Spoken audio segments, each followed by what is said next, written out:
viendo macro y micronutrientes. Nos habíamos quedado pendiente macronutrientes, que estaba dentro de ese grupo de hidratos, proteínas y grasas, el agua.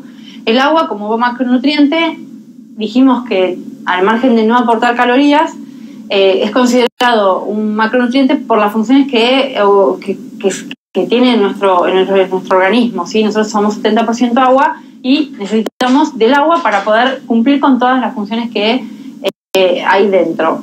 Es el disolvente por excelencia. ¿Y dónde lo podemos encontrar? En los alimentos también. O sea, cuando nosotros consumimos alimentos, al margen de consumir agua como alimento, también podemos llegar a tener, en algunos más, en otros menos. Si hablamos de un producto más perecedero, como puede ser una carne, sabemos que el contenido de agua ahí va a ser superior que en un cereal.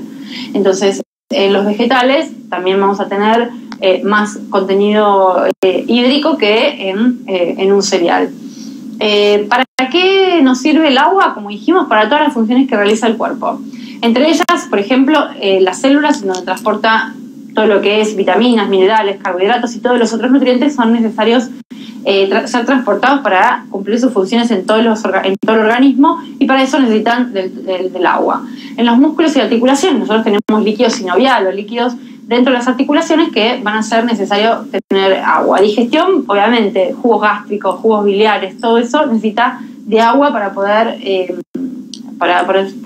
ser excretado. Para la temperatura corporal, ya lo habíamos dicho. Para el cerebro, ¿sí? Otro órgano importante que necesita agua. Bueno, piel, que es nuestro órgano más importante y el que más agua necesita. Riñones, en donde ahí se filtra todas las toxinas, y por ende lo vamos a expedir por orina. Entonces es un órgano sumamente importante. Y el corazón, que es donde se normaliza la presión. Esto es en general. Ahora bien, cuando nosotros tenemos un cuadro de deshidratación, primero que lo tenemos que evitar, el cuadro de deshidratación. Tenemos que tratar de consumir agua lo más regularmente posible y la cantidad necesaria diariamente, que ahora vamos a ver cuánto es, para poder estar bien hidratados. Si llegamos al punto de deshidratación, la deshidratación comienza cuando uno comienza a tener sed y no es saciada. Entonces podemos llegar a tener algún cuadro de deshidratación, y eso nos lleva a un aumento en la fatiga. O sea, estamos mucho más lentos y perezosos, una disminución de la memoria, ¿sí? Estamos más somnolientos y por eso mucho más cansados. Aumenta la tensión, ¿sí? y lo que es la ansiedad, y dificulta para completar cualquier otra tarea. Entonces, para evitar todo este cuadro, y después se puede complicar con cuadros mucho más severos, que es que no funcionen los riñones, o cuadros más importantes a nivel respiratorio, pulmonar. Para todo esto, lo que nosotros tenemos que tener es una buena ingesta de agua. Lo que nosotros deberíamos tomar diariamente son 2 litros. 2 litros que los consumimos en 8 vasos. Diariamente, la realidad es que nosotros cubrimos nada más que un 20% con agua y todo el resto con otro tipo de bebidas, ¿sí? A veces con infusiones, a veces con bebidas azucaradas. Lo que tendríamos que tratar de evitar es todas esas bebidas azucaradas y tratar de consumir más agua como agua pura. Y ya sabemos que con 8 vasos cubrimos lo necesario. No es tan difícil de completar. Nos tomamos un vaso en el desayuno, un vaso a media mañana, uno en el almuerzo, uno en la merienda, uno en la cena, uno a media tarde y uno antes de acostarnos. Ya llegamos a 7. Y uno más que podemos llegar a tomar durante el día o en alguna de las comidas, llegamos a 8 vasos diarios. O sea, no es necesario matarse consumiendo agua extra. Con 8 vasos diarios es más que suficiente. Ahora bien, nosotros habíamos hablado que dentro también de los líquidos y dentro de las calorías que nosotros consumíamos calorías de alcohol. Yo les dije que les iba a enseñar a calcularlas. Como en la unidad anterior les enseñé a calcular las calorías de un alimento, les voy a enseñar a calcular las calorías de un alcohol. ¿Cómo las calculamos? Con una fórmula. Ustedes la tienen ahí en la guía. Esa fórmula no es necesario que se la aprendan de memoria. Va a estar compuesta por, lo que tenemos que tratar de calcular son los gramos de etanol. Entonces va a estar compuesta por la graduación alcohólica de la bebida que estamos consumiendo, que ustedes en la guía tienen una tablita, fíjense en el cuadrito en donde están divididas los diferentes tipos de alcoholes y la graduación alcohólica que tiene cada uno, más o menos, un promedio, por los mililitros de esa bebida que tomemos, por un coeficiente coeficiente que está estandarizado y que es 0,80 y eso no es inmodificable, y dividido 100. Entonces hagamos el ejemplo que queremos calcular, por ejemplo, un Fernet con coca, una bebida clásica muy argentina y que se consume mucho. Bueno, vamos a calcular un vaso, por ejemplo, de 200 centímetros cúbicos de coca con 90 de Fernet. Si yo tengo que suplir los diferentes números que tenemos en la fórmula, diría que de acuerdo a la tabla, el Fernet tiene 39 grados de graduación alcohólica, 90 es lo que estoy consumiendo, 90 mililitros, por el coeficiente de 0,80 dividido 100 me da 28,08. Estos son los gramos de etanol. Todavía lo tengo que multiplicar por 7, que nosotros sabíamos que 7 son las kilocalorías que aporta por gramo de etanol en este caso. Entonces, 28,08, que es lo que me dio esta cuenta, por 7 me da 196,56. Ahora bien, yo no tomé solo el Fernet, lo tomé con coca. Y coca generalmente que es la coca común. En este caso es la coca común. Acá está la fórmula, la información nutricional de la Coca-Cola, ¿sí? Nos aporta 22 gramos de hidratos de carbono en 100, ¿sí? No aporta proteínas y no aporta grasas, solamente nos aporta azúcares, y esto me da 176 kilocalorías. Hice la regla de 3 simple, como les enseñé en la clase pasada. ¿Cuánto me da? 372 kilocalorías. O sea que ese vaso de Fernet que yo me tomé me aporta 372 kilocalorías. Después lo multiplico por la cantidad de vasos que me tome, ¿sí? Entonces un vaso de Fernet que solamente me aporta alcohol y mucho azúcar, en este caso por tener una bebida tan azucarada como la Coca-Cola, me aporta 372 calorías. Calorías vacías, porque no tienen absolutamente ningún nutriente más que el azúcar y el alcohol. Esto se los quería explicar porque me parecía que estaba bueno, lo tienen en la guía, y para que sepan cómo calcular los gramos de etanol, estaba bueno saberlo. Pero ahora vamos a continuar con todo lo que es micronutrientes, que era lo que nos quedaba pendiente. Vimos los macros, vamos con los micro. Los micro, acuérdense, que son las vitaminas y los minerales y que no aportan ninguna caloría, ¿sí? Los consumamos como los consumamos, no aportan ninguna caloría. Vamos a hablar primero de las vitaminas. Las vitaminas son, como dijimos, tienen función reguladora, al igual que los minerales.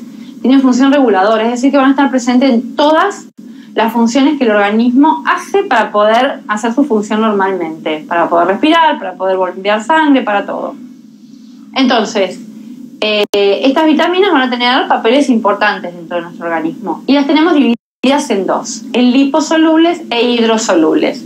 Las liposolubles son las que tienen la capacidad de almacenarse, ¿sí? Es decir, que podemos llegar a tener una reserva de estas vitaminas en nuestro organismo.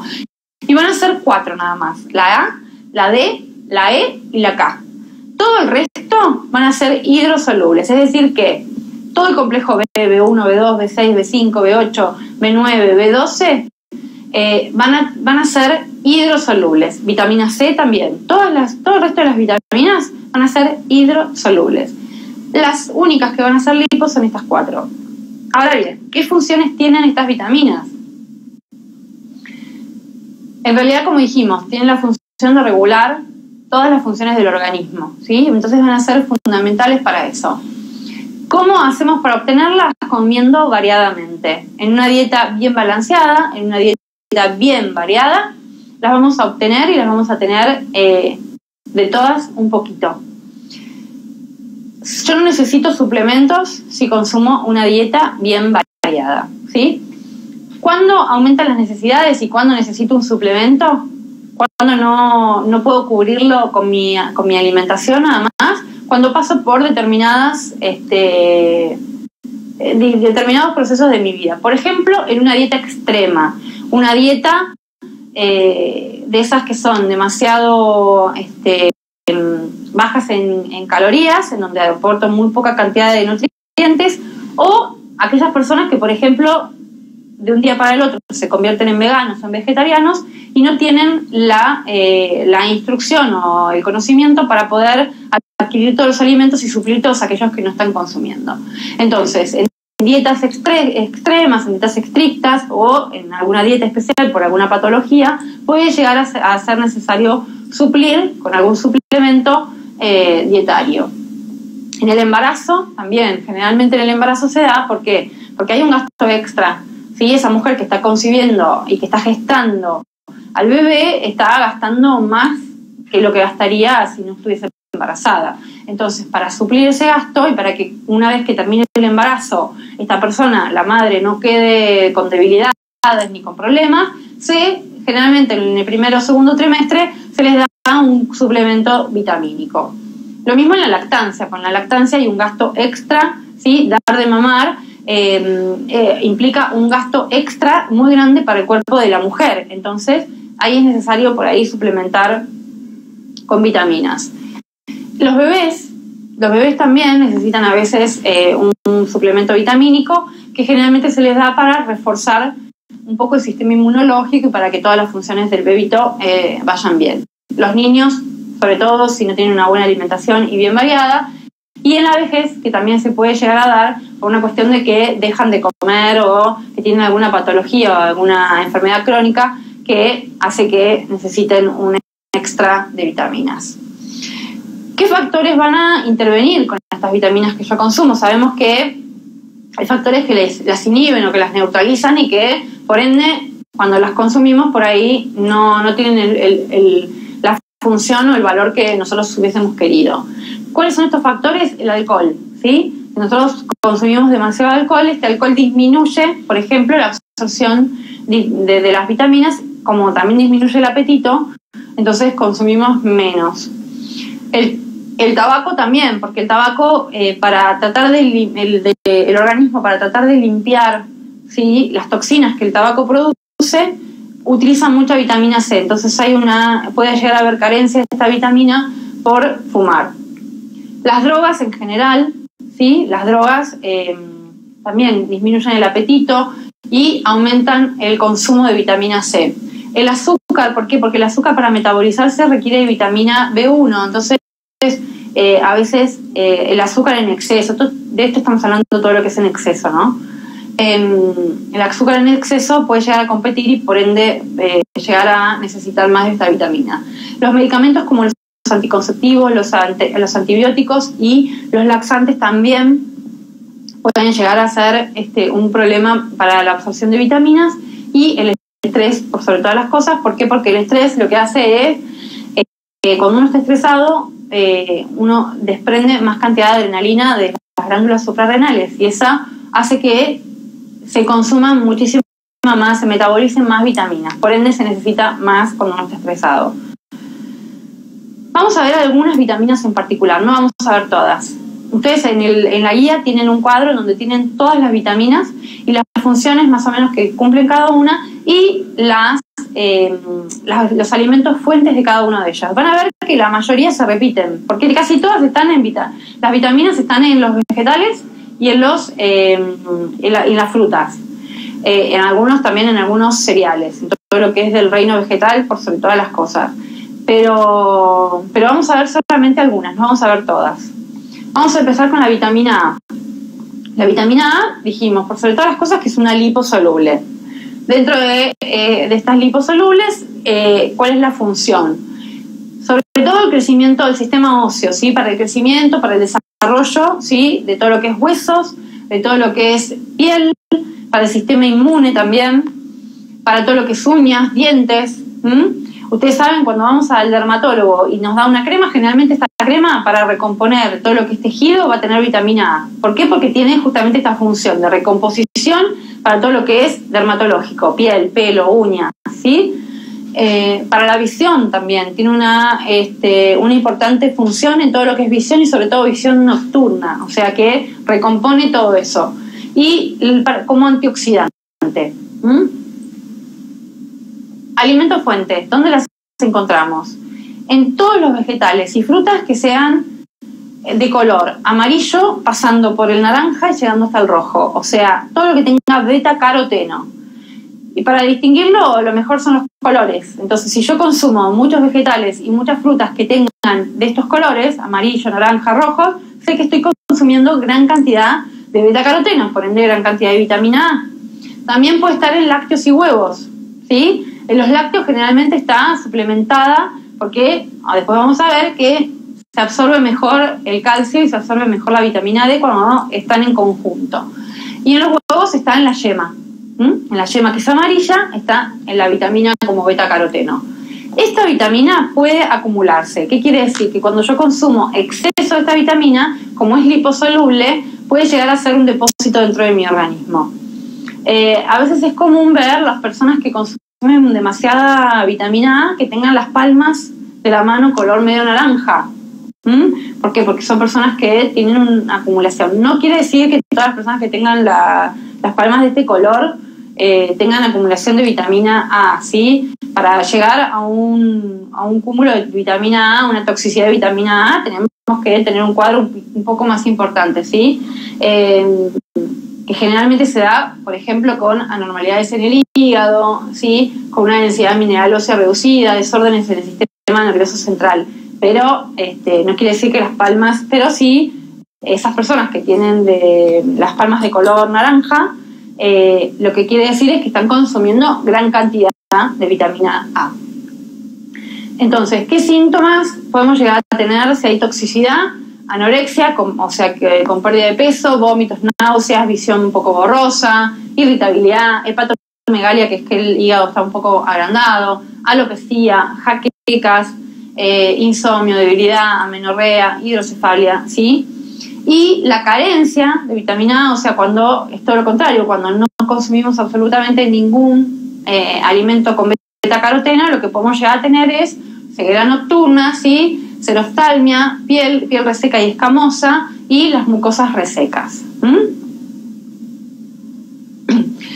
¿Qué características tiene esta vitamina frente a, por ejemplo, una cocción? Por fritura se pierde, es una proteína que se oxida, que es bastante estable a la temperatura y a la luz. ¿Qué quiere decir? Que si yo corto una zanahoria, es muy raro que le haga mal rápidamente que se oxide, ¿sí? Pero si los medios de cocción, o sobre todo la fritura, o si cocinamos esa zanahoria en abundante agua, seguramente va a desprender gran cantidad de esa vitamina. La deshidratación reduce gran cantidad de la vitamina, o sea que si consumimos el alimento deshidratado también, y el exceso de alcohol inhibe la absorción, o sea que si consumimos mucho alcohol va a inhibir la absorción de este. ¿Qué alimentos? Acá tienen un cuadrito, ustedes lo tienen creo también en su guía, en donde están las cantidades de cada alimento, cuánto tiene de vitamina A. Fíjense, el hígado, estos son micrones, 6.500 microgramos. Zanahoria, obviamente, brócoli, batata, papa, ¿sí? Todo lo que es verde también tiene vitamina A porque el verde se forma con amarillo, entonces también tiene aporte de vitamina A. Pueden estar, lo más fácil es ver lo amarillo, rojo y naranja, pero algo con pigmento verde puede llegar a tener cantidad de vitamina A por estar, como les dije, compuesto de esta forma. Pero bueno, ahí tenemos todos los alimentos y la buena elección sería comer un poco de cada uno de ellos, ¿sí? Para tener gran variedad. Vamos con la vitamina D. La vitamina D es otra de las vitaminas liposolubles dentro de este grupo de las que se acumulaban y las que podíamos llegar a tener reserva. Las funciones que tiene la vitamina D también va a ser en el sistema óseo, en la construcción y en los dientes, ¿sí? En el fortalecimiento de dientes, en todo lo que es sistema inmune, en la formación y producción de hormonas y en el sistema nervioso. ¿Cuáles son las fuentes de alimentos con vitamina D? Los lácteos y los derivados, el aceite de hígado de pescado, los pescados grasos, pero por sobre todas las cosas, la principal fuente de vitamina D es la luz del sol. Nosotros tenemos melanina en nuestra piel y al estar en contacto con el sol, esa melanina produce y sintetiza vitamina D interiormente dentro de nuestro organismo. Entonces, la principal fuente es el sol. ¿Quiénes están en riesgo con esta vitamina? Las personas que tienen la tez muy oscura o las personas que viven en lugares donde no tienen exposición al sol. No es necesario tirarse al sol a tomar sol para poder tener vitamina D. El solo hecho de estar, nosotros vivimos en un país donde tenemos 4 estaciones y en las 4 estaciones, aunque haga frío, hay sol. El solo hecho de tener contacto, una parte de nuestro cuerpo, la mano, el brazo, la cara, con un rayo de sol, ya nos hace sintetizar esta vitamina.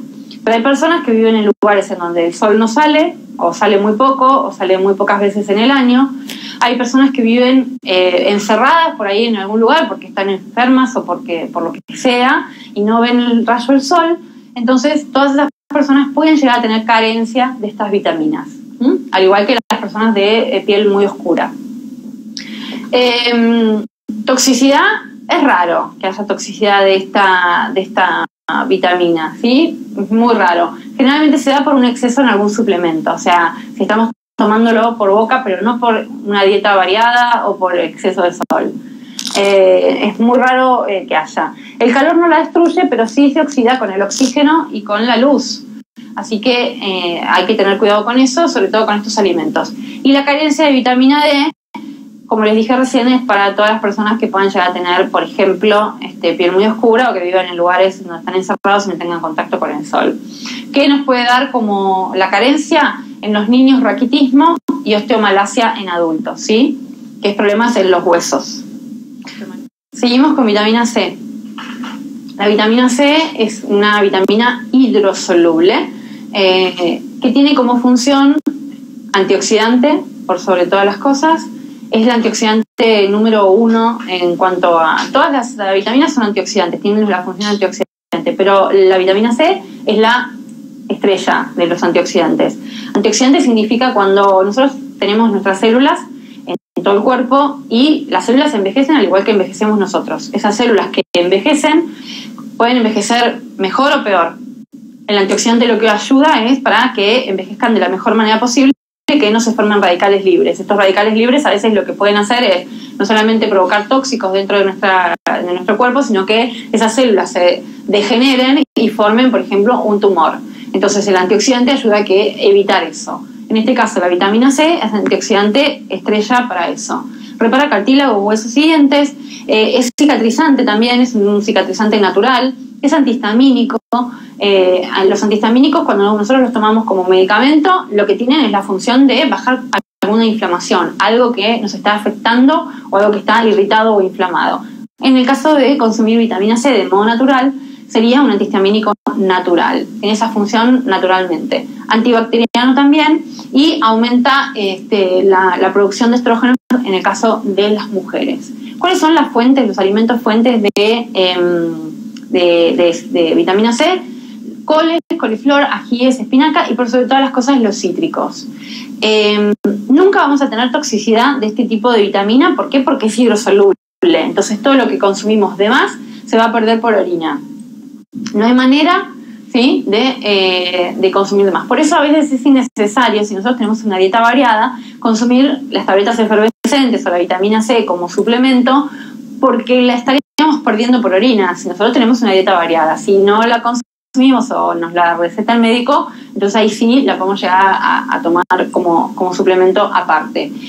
No soporta la cocción y se oxida con el oxígeno y con la luz. ¿Qué quiere decir esto? Que si yo, el típico verso de hago un jugo a la mañana y lo tomo a la noche, no tiene sentido porque la estoy perdiendo. Se va a oxidar con el contacto con el oxígeno y con la luz.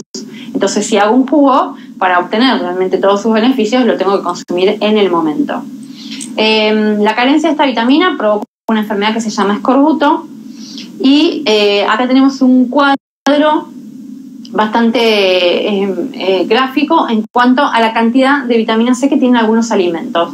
Y fíjense, de menor a mayor, los cítricos, fíjense que por ejemplo están acá, ¿sí? La naranja, que es lo más común, cítrico, tiene 50 miligramos de vitamina C cada 100 gramos de alimento. Y fíjense que un pimiento tiene muchísimo más, o perejil tiene más.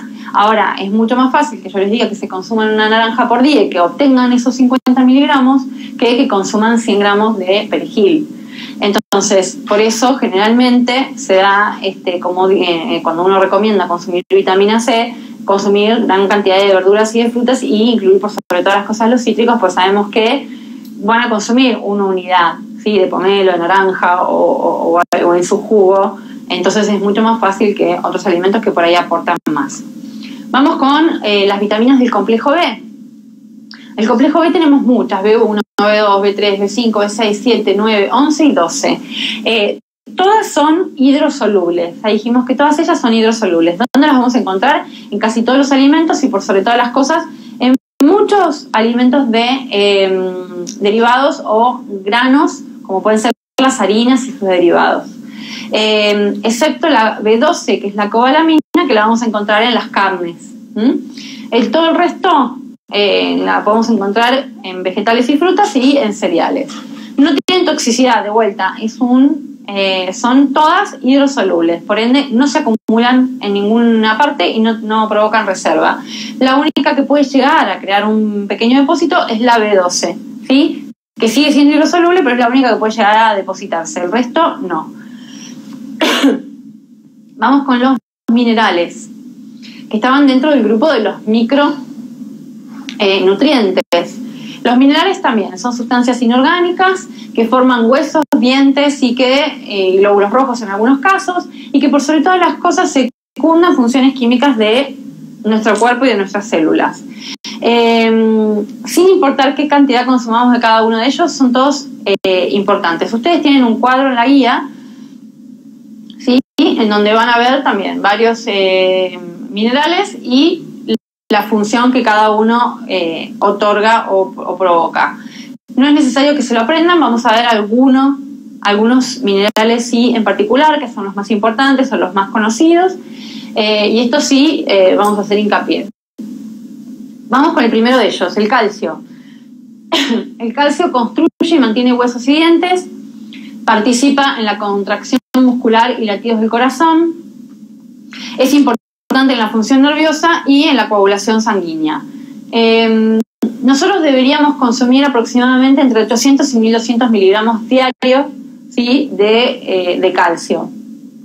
Ahí tienen un cuadro en donde pueden ver lo que implica consumir, aportar, ¿sí?, con los alimentos esa cantidad de calcio. Y no es tanto. Si yo quiero cubrir, por ejemplo, 800 miligramos, que es lo mínimo, ¿sí?, esto está basado en un adulto normal, debería ser 1200. Los niños por ahí 800, y así va variando de acuerdo a la etapa de la vida. Pero más o menos 1200. Pero fíjense, para cubrir 800 miligramos de calcio, necesito 2 vasos de leche por día, algo totalmente posible de cumplir. Un vaso en el desayuno, un vaso en la merienda, de leche, yogur o cualquiera de ellos, y 60 gramos de queso blando. 60 gramos de queso blando, estamos hablando de una porción de este tamaño, que tranquilamente lo podemos consumir en un sándwich, en alguna tarta, en alguna porción de algo, o con un pan, ¿sí?, en el mismo desayuno o merienda. Si hablamos de 1000, son 2 yogures por día, o 2 vasos de leche, 60 gramos de queso, como dijimos, de un tamaño así, y una cucharada de ricota o queso untable o alguna otra cosa semejante o parecida. Totalmente posible, y estamos cubriendo, ¿sí?, estos, digamos, ustedes me dirán, no, a mí no me gustan los lácteos. Bueno, entonces cuando no nos gustan, lo que tenemos que tratar de hacer es consumir lo poco que consumimos en lácteo, que sea el doble. Por ejemplo, todos los yogures o todas las leches que dicen con Calci Plus o Calci Más, ¿sí? Entonces todo eso tiene el doble de aporte. Entonces cuando consumimos una porción estamos consumiendo el doble de aporte de ese calcio. ¿Dónde encontramos qué alimentos fuentes tenemos de este calcio? Leches y derivados, verduras de hojas verdes, pescados con huesos comestibles, como por ejemplo la sardina, y las bebidas que estén fortificadas con calcio, ¿sí? Hay muchas bebidas que vienen fortificadas con calcio. Ahora bien, hay cosas que van a estimular esta absorción y hay cosas que van a inhibir esta absorción. Entonces, para saber si estamos consumiendo calcio, si estamos haciendo las cosas bien, vamos a ver este cuadrito. ¿Qué va a estimular la absorción de calcio? La actividad física. Si yo no me muevo, el calcio no lo movilizo. Para movilizarlo dentro de mi organismo y que vaya a todos los huesos, lo que necesito es hacer actividad física. Si no, puedo correr el riesgo de tener una osteoporosis el día de mañana. La osteoporosis, que es una enfermedad que ataca los huesos, que lo que hace es hacerle como agujeritos a los huesos y hacerlo como una esponja. Esos agujeritos lo hacen un hueso mucho más frágil. Si yo camino, me caigo, me quiebro y es mucho más fácil que me quiebre si tengo osteoporosis que si no la tuviera. Entonces, la actividad física para movilizarle, que vaya por todos lados, la vitamina D, generalmente ustedes van a ver que todos los lácteos en la industria vienen fortificados con vitamina D. ¿Por qué? Porque saben que la vitamina D ayuda a que se absorba mejor el calcio. Entonces, se pone para eso. Y el bajo consumo de calcio. No es que estoy loca o que estoy diciendo las cosas al revés, sino que lo que digo, bajo consumo, ¿qué quiere decir? Que si a mí me encantan los lácteos y consumo mucho lácteo, no me voy a tomar todo junto. O lo que dije antes, los ejemplos que dije antes, no los voy a consumir todos juntos, los voy a separar en diferentes comidas. Si a mí me encanta la leche o me encanta tomarme 1 litro de yogur todos los días, no lo tomo todo en el desayuno. Lo tomo un poco en el desayuno, un poco en la merienda y un poco a media tarde o en otra comida. No tomo toda la cantidad junta de calcio, ¿sí? Necesito que se haga en porcionado. ¿Qué cosas van a inhibir esta absorción? La edad, algo con lo que no podemos competir, o sea, a medida que vamos creciendo absorbemos menos calcio. El fósforo que pueda llegar a tener los alimentos, generalmente el fósforo se encuentra y sobre todo en bebidas y sobre todo en gaseosas. Entonces aquellos alimentos que tienen una alta cantidad de fósforo pueden llegar a competir con la absorción de calcio. El alcohol, la cafeína que está en el café, el hierro, o sea, cuando consumimos calcio tratemos de no poner una fuente de hierro, salvo que venga la leche con hierro en donde ya está desdoblado de una forma para que se pueda absorber bien. El resto no, o sea, no voy a consumir nunca un lácteo mezclado con calcio porque van a competir y no se van a absorber. Las proteínas y el sodio van a inhibir la absorción cuando hay en exceso. El ácido oxálico, ¿sí?, que lo encontramos en todo lo que es soja, almendra, cacao, espinaca y acelga. Y los fitatos, que están en todos los cereales que son integrales. Entonces todo esto va a competir con la absorción. Por eso debemos tratar de evitarlo, consumir junto, para que cuando consumamos esa cantidad de lácteo o de calcio, lo podamos absorber todo. Vamos con otro mineral.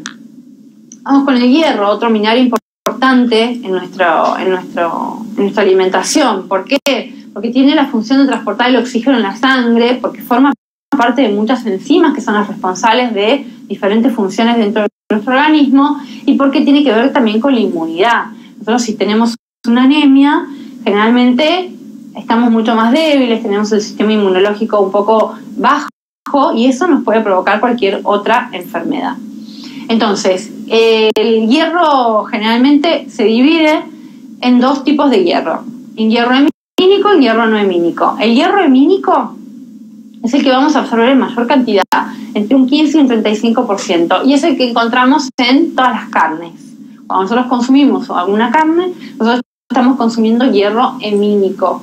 Y generalmente no hay nada que se interponga en su absorción, ¿sí? Pero fíjense que no absorbemos el 100%, solo absorbemos entre un 15 y un 35%. Por eso es importante tener una variedad de alimentos que consumir para poder absorberlo de todo. Y el hierro no hemínico, que es el que se absorbe en muchísimo menor proporción, fíjense, entre un 3 y un 8%, se encuentra también en todo lo que es vísceras, carnes y en algunos vegetales, como puede ser verduras de hoja, ¿sí? Sobre todo las hojas verdes, en frutas secas, en lácteos, en legumbres y en la yema de huevo. Y su absorción sí va a depender de algunos factores que ahora vamos a ver cuáles son. El promedio de absorción del hierro es del que ingerimos es entre un 10 y un 15%. Por eso nosotros tenemos que tratar de que nuestra dieta sea lo más variada posible, porque absorbemos muy poco. Y los alimentos encima tienen poca cantidad de hierro en su composición química. Entonces, lo más variada posible. ¿Cuánto nosotros tenemos que comer diariamente? Entre 10 y 15 miligramos día. Ustedes dirán, bueno, pero es poco lo que uno tiene que consumir. Sí, pero también es poco lo que hay en cada alimento. Fíjense, en la carne, un vacuno, ¿sí? Una carne, un bife vacuno, tiene 3,52 miligramos por cada 100, ¿sí? Entonces es muy poco la cantidad que uno absorbe. Un bifecito estoy nada más que consumiendo 3,52 y de este 3,52 no se va a absorber el 100%, se va a absorber una parte. Entonces eso es lo que uno tiene que buscar. ¿Dónde hay más? Por ahí, bueno, en el cerdo, en el hígado, ¿sí? 9,95, por eso generalmente se da en hígado. Las legumbres pueden ya tener más, pero hay que tener cuidado con eso porque se absorbe menos de lo que uno cree. Y después hay cosas, ¿sí?, que ayudan o no, o todo lo contrario, compiten con la absorción del hierro no hemínico, que era el que teníamos que ayudar a que se absorba más, porque era el que menos se absorbía. Entonces, ¿qué cosas van a ayudar? Consumirlo con vitamina C. ¿Qué quiere decir? Que si yo estoy consumiendo, por ejemplo, un bife que tiene del hierro hemínico del otro, con una ensalada de hojas verdes, donde tengo ya hierro, porque tengo, por ejemplo, no sé, espinaca, para que se absorba mejor lo puedo ayudar con vitamina C. ¿Cómo? Chorreándolo con un jugo de limón o consumiéndolo con un vaso de jugo de naranja exprimido, por ejemplo. Bueno, el ácido cítrico, láctico y málico, ¿sí?, que están en los alimentos, las proteínas de la carne, ese bife acompañado con esa ensalada va a ayudar, y la vitamina A. Si esa ensalada encima tiene no solamente el hierro y los betacarotenos que pueda llegar a tener por ser una hoja verde, si encima le agrego un tomate que tiene vitamina A o alguna otra verdura de los colores, como dijimos, amarillos, naranjas o rojos, podemos llegar a ayudar a la absorción de este hierro no hemínico. ¿Qué va a hacer todo lo contrario y qué lo va a inhibir? Los fitatos, ¿sí?, que es lo que está, toda la fibra y todo lo que está en todas las legumbres, en los cereales integrales y en el arroz. Los taninos, que los podemos llegar a encontrar en frutas, en té, en café, en vino, en chocolate. O sea, tomar el cafecito o el té inmediatamente después de almorzar o de cenar no está bueno porque no ayudamos a que se absorba, ¿sí? Entonces, para ayudar a que se absorba, lo que deberíamos hacer es esperar una hora para poder tomar ese café o ese té tranquilamente. Las proteínas vegetales como la soja y el calcio, que lo habíamos visto cuando vimos el calcio. El calcio compite con el hierro y el hierro compite con el cáncer. Entonces, tratar de que en las comidas no mezclar estos dos minerales para que se puedan absorber fácilmente cada uno, pero de manera independiente. ¿Quiénes son las personas que necesitan dosis extra de hierro? Las embarazadas, como vimos antes. ¿Por qué? Porque tienen un gasto extra, entonces necesitan un suplemento. Los bebés prematuros, los niños entre 6 meses y 4 años a veces les dan un suplemento de hierro para que puedan crecer mejor. Los adolescentes, porque como están en crecimiento y están en una etapa de cambio y desarrollo y la pubertad, puede llegar a ser necesario un suplemento. Las mujeres en edad reproductiva, ¿por qué? Porque tenemos todos los meses una pérdida menstrual que lo que va a hacer puede provocarnos una anemia. Las alteraciones gastrointestinales que pueden llegar a provocar alguna hemorragia interna y no saberlo, y eso nos provoca una anemia, por ende necesitamos un hierro como suplemento. El fallo renal, que haga que funcionen mal los riñones.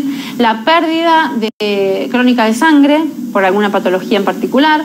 Y los vegetarianos y veganos que por ahí no consumen, al no consumir la fuente de alimentos que es la carne, en donde tenemos el hierro hemínico, pueden estar carentes de esto. Seguimos con el sodio, otro mineral importante. Ojo, la palabra sal no es lo mismo que la palabra sodio. Sodio es el mineral y la sal está compuesta por cloruro de sodio, o sea, una molécula de cloro y de sodio. Son dos cosas totalmente distintas. ¿Qué funciones tiene el sodio? Al margen de tener que regularlo y de consumir una cierta cantidad y no pasarnos de esta, nosotros tiene unas ciertas funciones en nuestro organismo, o sea, lo necesitamos. ¿Para qué? Para regular el equilibrio de los líquidos por sobre todas las cosas, ¿sí? Todos los líquidos internos de nuestro organismo están regulados por el sodio. Contribuye al aparato digestivo para la conducción de impulsos nerviosos, para regular el reparto de agua en el organismo como aporte de energía. Entonces tiene funciones importantes y su déficit también va a ser una patología y nos va a provocar determinados síntomas. O sea, si nosotros tenemos un déficit de sodio, o sea, no tenemos absolutamente nada y no podemos cumplir con las funciones que acabo de mencionar, vamos a tener una incapacidad para digerir los carbohidratos.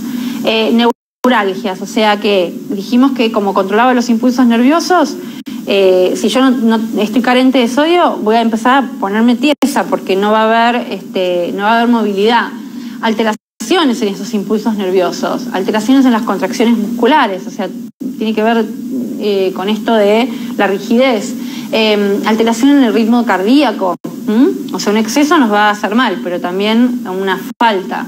La falta de energía corporal, una confusión mental, también deshidratación, podemos llegar a sufrir un cuadro de deshidratación, mareos e hipotensión, o sea, nos baja la presión y todo esto puede ser causado. ¿Cómo podemos llegar a un déficit de sodio? Abusando de diuréticos, abusando de dietas prolongadas y estrictas, ¿sí? Demasiado restringidas en determinados grupos de alimentos o en calorías o en lo que fuere, con una exposición prolongada al sol, o sea, con una sudoración excesiva. ¿Qué pasa con el exceso de sodio? El exceso de sodio, nosotros hablamos de exceso cuando superamos los 2 gramos al día, ¿sí? Nosotros deberíamos no consumir más de 2.400 miligramos, que son 2,4 gramos por día. Eso es lo que la OMS dice que deberíamos consumir, y nosotros consumimos muchísimo más. El sodio atrae el agua y los dirige al torrente sanguíneo. Este aumenta el volumen de la sangre y por ende aumenta la presión arterial. ¿Qué pasa? Si yo tengo mucho sodio en sangre, todo esto se ve aumentado y por ende se aumenta la presión arterial, puedo llegar a tener un pico de hipertensión. ¿Sí? ¿Por qué? Porque aumenta muchísimo más este volumen sanguíneo, este volumen que va por el torrente sanguíneo y por ende hace aumentar la presión sanguínea. Y esto me provoca la hipertensión. La hipertensión obliga al corazón a trabajar muchísimo más. Entonces, cuando trabaja más, esto puede provocar, en algunos casos, un infarto, en otros, alguna otra patología. Problemas cardiovasculares en general. Todo esto lo provoca la hipertensión. Entonces, para eso vamos a tener que saber cómo manejarnos respecto al sodio. Cuando nosotros hablamos de un alimento que es bajo en sodio, estamos diciendo que no aporta más de 140 miligramos de sodio por porción. Cuando es muy bajo en sodio es cuando aporta menos de 35 o hasta 35 miligramos por porción. Y cuando no contiene sodio es porque no aporta más de 5 miligramos por porción. ¿Qué tengo que hacer? ¿Qué pasos fáciles puedo hacer para no consumir sodio de más? Fíjense, nosotros deberíamos consumir 2,3, 2,4 gramos por día, que es lo que dice la OMS, de sodio, o 5 gramos de sal, ¿sí? Porque como la sal dijimos que está compuesta por cloruro de sodio, si nosotros tenemos que consumir gramos de sal, que es lo que nosotros consumimos diariamente con el salero, no más de 5 gramos por día. 5 gramos por día, imagínense que son no más de 2 sobrecitos por día de sal. O si ustedes vieron los blisters de aspirinas, son 5 de esos blisters, nada más, por día, lo que deberíamos consumir. Y nosotros seguramente consumimos más, y más cuando agarramos el salero y no tenemos control. Entonces, ¿qué podemos hacer para evitar el consumo excesivo de sodio? Primero, leer atentamente las etiquetas. Con los datos que les di antes, ustedes pueden saber si tiene mucho, poco o nada de sodio en ese producto. Entonces, leyendo bien las etiquetas, preparando la comida nosotros y no comiendo comida industrializada. ¿Por qué? Porque si la preparamos nosotros sabemos cuánto de sodio le estamos agregando. No le añadimos sodio a los alimentos antes de prepararlos, sino que los añadimos cuando lo estamos preparando o cuando lo estamos por consumir. ¿Qué quiere decir? Si yo voy a poner a calentar, por ejemplo, unas chauchas, las chauchas atraen sodio en su composición. Si yo le agrego sodio al agua, sodio cuando las saco del agua para ponerlas en la ensalada y después sodio cuando me las sirvo en mi plato, le agregué tanto sodio y tiene tanto sodio extra que estoy superando ya los niveles que debo consumir. Entonces, ¿qué se sugiere hacer? Cocinarlas sin sodio y solamente ponerle sodio cuando me las sirvo en mi plato para mi porción, ¿sí? Y no en la fuente. Eso es lo que se aconseja para reducir el consumo. La otra es añadir sabor sin sodio, utilizando especias, utilizando hierbas y reemplazando el sodio con otros sabores, con picantes, con otros sabores diferentes que nos aportan todas las hierbas y todos los condimentos. Cuidado con los alimentos enlatados. ¿Por qué? Porque tienen sodio, no solo como alimento, sino como conservante. Entonces tienen un extra de sodio que nos hace mal. Lo que debemos hacerlo es enjuagarlos. Cuando los vamos a utilizar, los enjuagamos y le quitamos parte de ese sodio que pueden llegar a tener.